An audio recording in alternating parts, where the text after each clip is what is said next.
Okay, picture this. You're watching a political event, maybe a press conference live on TV. Things are tense. A reporter, clearly fired up, stands and shouts a really tough question. You see them talking, you see the politician maybe flinch a bit, but then nothing.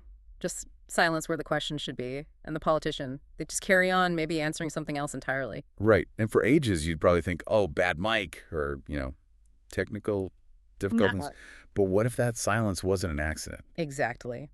Our deep dive today, drawing a lot from the politician's tool bag, suggests it's often deliberate, a tool, Right. this calculated control of sound.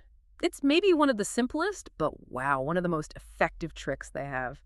Okay, let's unpack this. Yeah, our mission here is really to pull back the curtain on these surprisingly simple ways sound gets managed in politics. We're talking about intentionally shaping what you hear, or maybe more importantly, what you don't hear. Because if the public never actually hears the dissent, well, it's easy to think it just doesn't exist. We want to give you, the listener, the tools to sort of detect when this might be happening. Okay, let's dive straight into the first big one the source talks about, actually muting reporters' microphones. Mm-hmm. The book is pretty blunt about why. Political teams know, like, the really hard-hitting questions, the ones that demand accountability, they usually come from the press. Right, they've done their homework, they're prepared. So if you can just make those questions vanish from the broadcast. Then effectively, for the audience at home, they were never asked. The politician hears it, sure, they have to react in the room. But if the engineer cuts that specific mic feed going out to the broadcast, Poof. Gone. The viewer sees maybe an agitated reporter, but hears nothing. So the politician looks like they're handling, well, nothing much at all. Maybe just someone shouting rudely. exactly. Right. And the source stresses this isn't some random technical error. It's described as a calculated choice by the event organizers. Often, these organizers are, aligned with the politician speaking. It's about controlling the input, not just the output. So the question gets asked, the politician hears it, maybe even answers it weakly. But the version you get at home, it just skips that whole awkward moment, a clean, smooth narrative. Yeah, it takes the teeth right out of the press's role during a live event. You see the politician looking composed, you hear their answer, but you completely miss the critical question that prompted it. It leaves you wondering what the reporter was even on about. And that leads perfectly into the second mechanism, which is maybe even more insidious. Controlling the audience microphones. Right. This moves us away from the press scrum and into things like town halls, public meetings, supposedly direct engagement. This is where it gets really interesting, I think. Yeah, the book describes this sort of two-tier system for audio. First, you make sure the right people get heard clearly. Staff, the people with the roving mics, they often know who to go to. Pre-selected people? Or maybe just friendly faces they recognize. Could be either. Maybe someone submitted a question beforehand that was approved.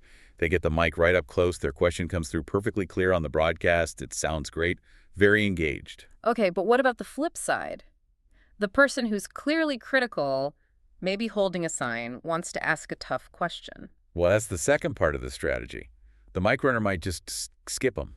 You see them waving their hand, maybe getting agitated, but the mic goes elsewhere. And what if they just shout it out from the back of the room? That's where the ambient mics come in, or rather, how they're not used effectively. The source says these mics, the ones meant to pick up the general room sound, are often kept at a really low level, or they're actively mixed down. So the shout just becomes noise, like background chatter. Exactly. It's indistinct. It doesn't register as a clear question or a challenge on the broadcast feed. It's just part of the room tone, easily ignored. Wow. So the politician only answers the questions they want to answer, the pre-approved or softball ones, and any real dissent just gets lost. It sounds like everyone there loves them. Pretty much. It engineers this appearance of overwhelming support and smooth sailing. And when you put both techniques together, muting the press, controlling the audience, it creates this really powerful but ultimately false picture for the viewer. It's not just hiding one awkward question, is it? It's like constructing a whole different version of reality. It really is. The psychological impact is huge if all you hear are supportive questions and a calm politician. You naturally assume everything's fine. No tough questions were asked because there were no tough issues, maybe? That's the first illusion, that the event was non-confrontational, that accountability isn't really an issue.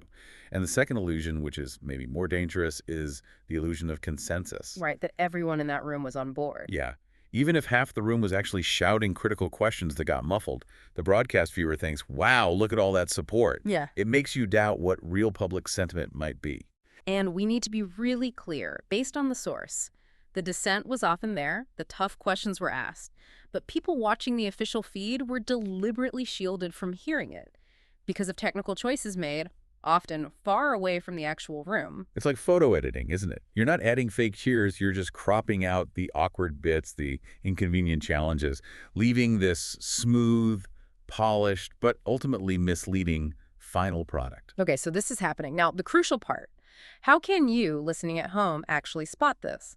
What are the telltale signs that sound is being manipulated? We need some practical tools here.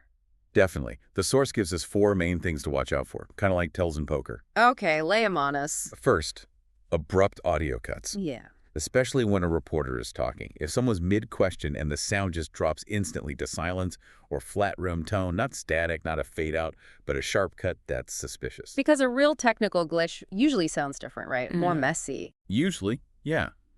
You'd expect some fuzz, maybe a pop, a gradual decline.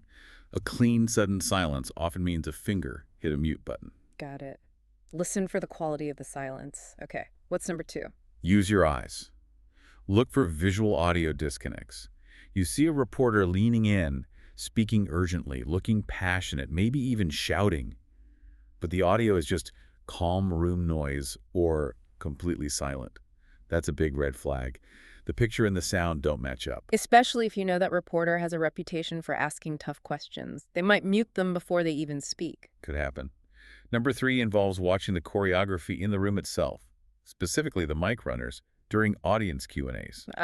The people carrying the microphones around. Exactly. Are they moving logically to the next raised hand, or do you see them deliberately walk past several eager, possibly critical-looking people to reach someone sitting quietly? So you're looking for avoidance, a non-random pattern of who gets the mic. Precisely. It's seeing the filtering process happen visually. They're not just facilitating, they're selecting. Okay, that makes sense. And the last one. Number 4, and this can be really revealing, compare the official broadcast feed with unofficial recordings afterwards. Look for cell phone videos that people who are actually in the room might post online. Citizen journalism providing a reality check. You got it. If the crowd on those phone videos sounds way louder, angrier, if you can hear distinct shouts and heckles, but the official TV broadcast was smooth and controlled. Then you know they likely mixed down the crowd noise for the official version. It's strong evidence that the audio environment was engineered.